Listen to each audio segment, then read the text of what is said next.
Hello and welcome to another teaching from 119 Ministries. Our ministry believes that the whole Bible is true and applicable to our lives today. If you'd like to learn more about what we believe and teach, please visit us at testeverything.net. If you enjoyed this video, please click the like button and subscribe to our channel by clicking the subscribe button below. We hope that you enjoy studying and testing the following teaching.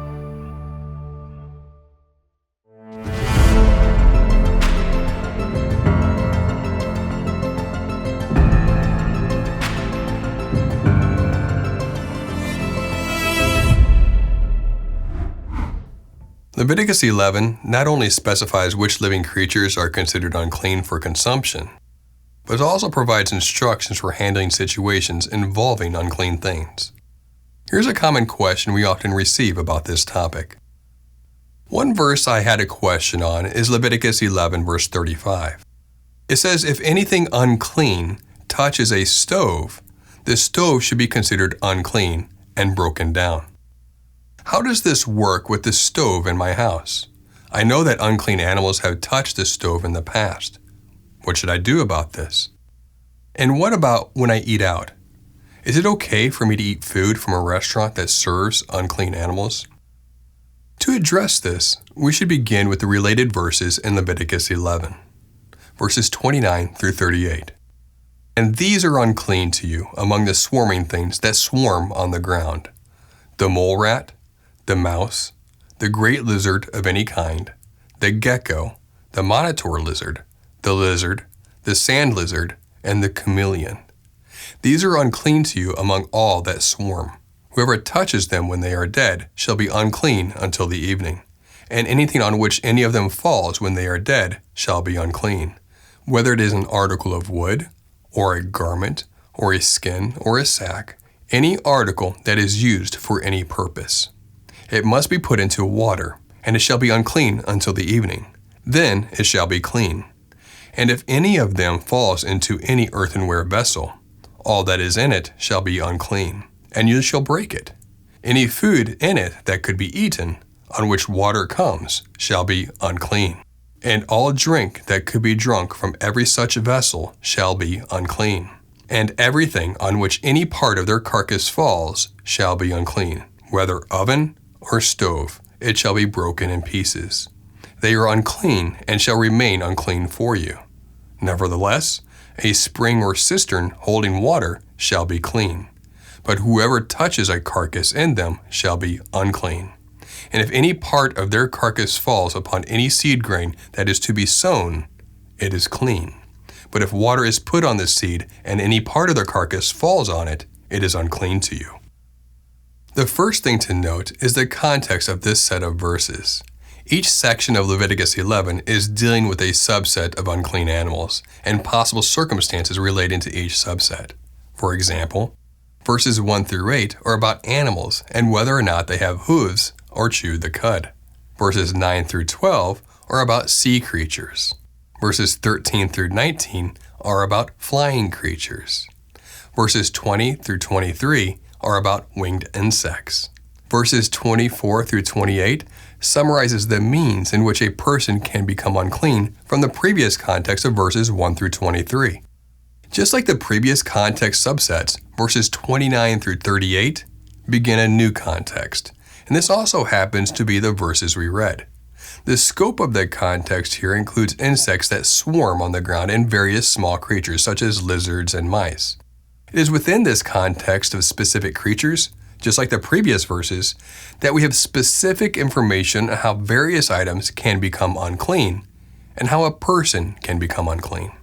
To clarify, verses 29 through 38 do not share the same context as pigs covered in verses 1 through 8, or sea creatures covered in 9 through 12, or flying creatures covered in 13 through 19, or winged insects found in verses 20 through 23. As specifically stated, verses 29 through 38 pertain to only insects that swarm on the ground and small creatures such as a mouse or a lizard. Now that we know the context of verses 29 through 38, let's take a look again at the question. One verse I had a question on is Leviticus 11:35. It says, if anything unclean touches a stove, the stove should be considered unclean and broken down. How does this work with the stove in my house? I know that unclean animals have touched the stove in the past. What should I do about this? What about when I eat out?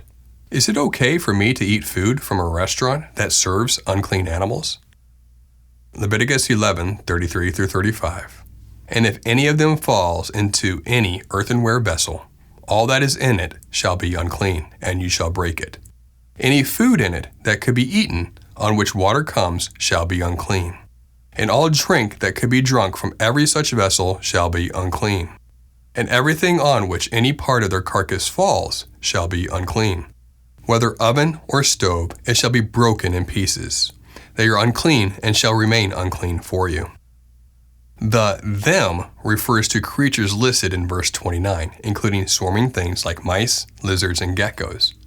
Obviously, an unclean fish, pig, or horse is not going to fall into an earthenware vessel, such as a jar or a pot. But a swarming insect or a gecko most certainly might. In this, we see how the context of circumstances fits the heading verse. The vessels and ovens mentioned are made of earthenware, or clay, porous materials that could absorb contaminants. It is easy to break or smash a clay jar. Clearly, we're not talking about vessels made of metal. You do not break metal jars, but melt them down.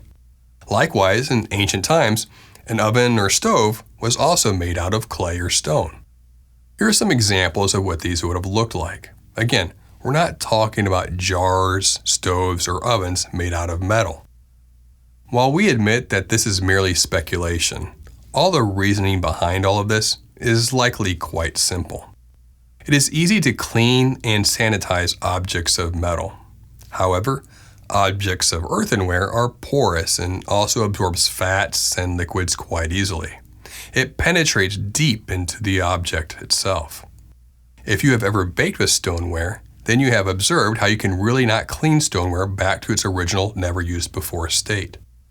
A small creature such as a mouse could fall into an earthenware vessel or the oven when it dies. Also notice the specifics. This instruction specifically surrounds the carcass of a mouse or lizard or something similar, or part of their carcass falling into the earthenware vessel or oven. Verses 33-35. And if any of them falls into any earthenware vessel, all that is in it shall be unclean, and you shall break it. Any food in it that could be eaten, on which water comes, shall be unclean. And all drink that could be drunk from every such vessel shall be unclean. And everything on which any part of their carcass falls shall be unclean. Whether oven or stove, it shall be broken in pieces. They are unclean and shall remain unclean for you. Why is this important? These specific creatures are not only known to be more likely to harbor various disease or bacteria, but they clearly died and then fell into the earthenware vessel or oven. This, of course, is more dangerous given the disease-ridden nature of these creatures and the fact that these creatures were obviously not in the best health to begin with before they died and fell into the earthenware vessel or oven. Meaning this: there is a reason these particular creatures were called out in this context for these particular circumstances. How does this work with the stove in my house? I know that unclean animals have touched the stove in the past. What should I do about this? First, remember that verses 33-35 are in the context of ground-swarming insects, rodents, and lizards. Not only that, but the instructions pertain to either of these things falling into your vessel or oven. And finally, the nature of the earthenware vessels and ovens are just that, made out of clay or soft stone, not metal. More than likely, none of this criterion comes close to mirroring any of our circumstances today. If the stove of your house or cookingware is metal, then Leviticus 11 does not offer us any instruction to abandon its use. However, here is where Leviticus 11 could come into play. If any carcass of a ground-swarming insect, rodent, or lizard falls onto your stoneware, then that certainly warrants its destruction. And what about when I eat out? Is it okay for me to eat food from a restaurant that serves unclean animals? The context of stoves becoming unclean in Leviticus 11 is only specific to earthenware context. Furthermore, it is only specific to insects that swarm or small animals such as the gecko or mouse. And finally, it is only about such carcasses falling into or on those earthenware vessels or ovens. Just as these things likely do not impact you in your home kitchen, this likely does not impact your restaurant kitchen as well. In fact, like Leviticus 11, most health codes in the U.S. already restrict the presence of ground-swarming insects, rodents, and lizards in a kitchen environment. It is recognized that such things bring disease, bacteria, and other problems into a kitchen, and even more so should one of those things die in the kitchen. So, if we were to stay within the scope of context, then a restaurant's grilling or cooking process does not appear to be in conflict with Leviticus 11. It appears that unclean things, such as small rodents, lizards, and ground-swarming insects, are in our particular interest to avoid when it comes to kitchen contamination. On the surface, it makes more sense as such things are more likely to be harbingers of disease and other issues. An example of how this has played out in biblical reality can be discerned from Paul's recommendations. In our teaching, Meat Sacrificed to Idols, we discuss how Paul noted no difference between meat purchased in the Gentile meat markets as it related to whether or not the meat originated from pagan sacrifices. That means that Paul found it acceptable to purchase clean meat from the Gentile markets to begin with. Do we think that Gentile butchers would have a different knife to butcher the pig versus butchering the bull? Of course not. Would they have different ovens for either if they were buying pre-cooked meat? Of course not. It appears that Paul also recognized the context of Leviticus 11 and also applied it to the Gentile meat markets. Our conclusion is likely controversial to some. However, true to our method of biblical analysis, we're heavily focused on context. We believe that context and details matter, and we hope it does for you as well. It is difficult to deny that there is a specific order and context to each of the clean and unclean subgroupings found in Leviticus 11, and the fact that certain instructions can vary somewhat depending on each grouping. We simply recognize and apply that. Yahweh seemed to know that certain creatures that died in the kitchen and could come into contact directly or indirectly with our food was more dangerous than your typical unclean creature. Interestingly enough, we also know and understand that today as evidenced in typical health codes. If only more understood and practiced the broader instruction from our Creator to not eat anything unclean at all, then how much better would that be? We hope that this teaching has blessed you. And remember, continue to test everything. Shalom.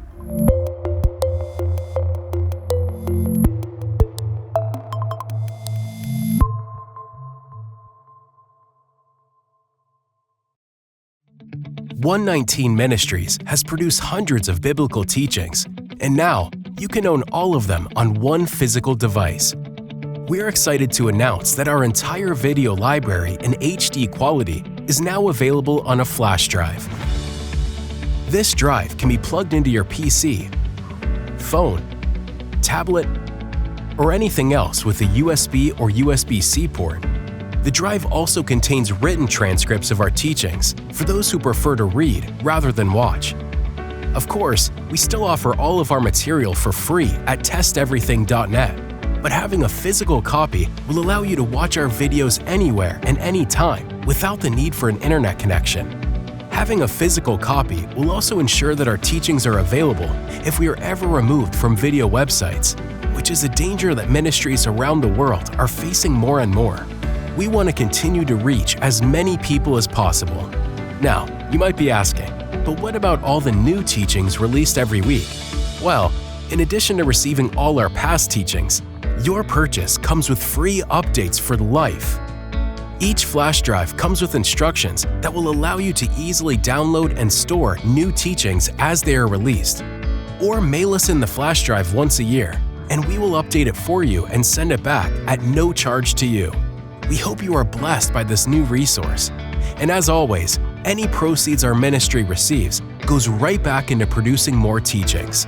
Get your YHWH flash drive today by going to YHWHflashdrive.com.